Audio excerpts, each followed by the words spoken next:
ഒരുപാട് ആൾക്കാർ ക്ലിനിക്കിലോ ഹോസ്പിറ്റൽസിലോ പല സ്ഥാപനങ്ങളിലും വർക്ക് ചെയ്യുന്ന ആൾക്കാരുണ്ട്. ഒരു സ്ഥാപനത്തിനെ സംബന്ധിച്ച് അവിടെയുള്ള ഒരു അഡ്മിനിസ്ട്രേറ്റീവ് ബാക്ക് എൻഡ് എത്രമാത്രം സ്ട്രോങ് ആവണം എന്ന് നിങ്ങൾക്ക് ഓരോരുത്തർക്കും ഇന്ന് മനസ്സിലായിട്ടുണ്ടാവും അല്ലേ? ആ ഒരു ജേർണി ഞങ്ങൾ ആരംഭിച്ചത് ആ ഒരു പോയിന്റിൽ നിന്നായിരുന്നു. അതായത് ഈ അഡ്മിനിസ്ട്രേറ്റീവ് സൈഡ് സ്ട്രോങ് ആണെങ്കിൽ മാത്രമാണ് ഒരു സ്ഥാപനത്തിൻ്റെ അടിത്തറ സ്ട്രോങ് ആയിട്ടിരിക്കുള്ളൂ. അത് ഹെൽത്ത് കെയർ എന്നല്ല, ഏത് ഇൻഡസ്ട്രിയിലായാലും അത് അതുപോലെ തന്നെയാണ് എന്ന് ഞങ്ങൾ ഗ്രാജുവലി മനസ്സിലാക്കി. അവിടെ നിന്നാണ് ശരിക്ക് GEC ആരംഭിക്കുന്നത്. GEC അവിടെ നിന്ന് ആരംഭിച്ചിട്ടാണ് ഞാൻ ആദ്യം പറഞ്ഞ ഇന്ന് എൻ്റെ മുന്നിലുള്ള ഈ ഒരു ക്രൗഡിലേക്ക് ഇന്ന് ഞങ്ങൾ എത്തിച്ചേർന്നിട്ടുള്ളത്. അതായിരുന്നു ഒരു ഒറ്റ വാക്കിൽ പറഞ്ഞ് ഞങ്ങളൊരു ജേർണി തുടങ്ങിയത്.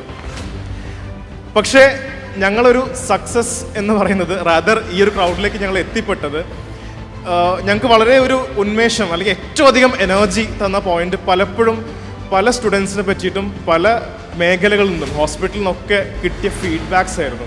അതായത് ഇവിടുന്ന് ലൈക്ക് പഠനം കഴിഞ്ഞ് പോകുന്ന ആൾക്കാർ, ട്രെയിനിങ് കഴിഞ്ഞ് പോകുന്ന ആൾക്കാർ പല സ്ഥലങ്ങളിലും പോയിട്ട് സക്സസ്ഫുള്ളി വർക്ക് ചെയ്യുമ്പോൾ, അല്ലെങ്കിൽ ഞങ്ങൾ തന്നെ പലപ്പോഴും കാണാറുണ്ട് പല സ്ഥലങ്ങളിൽ വെച്ചിട്ട് ഈ ഒരു ക്രൗഡ് ഇത്രയും ഫില്ലായിട്ട് കാണുമ്പോൾ കിട്ടുന്നൊരു സന്തോഷം അത് വേറെ ഒന്നിനോടും എനിക്ക് താരതമ്യം ചെയ്യാൻ പറ്റുന്നല്ല. അത്രയ്ക്കും ഒരു ഹാപ്പി മൊമെൻറ്റിലാണ് ഞാൻ ശരിക്കും പറഞ്ഞാൽ ഇവിടെ ഇന്ന് ഈ ക്രൗഡിൻ്റെ മുന്നിൽ നിൽക്കുന്നത് പ്രൗഡ്ലി.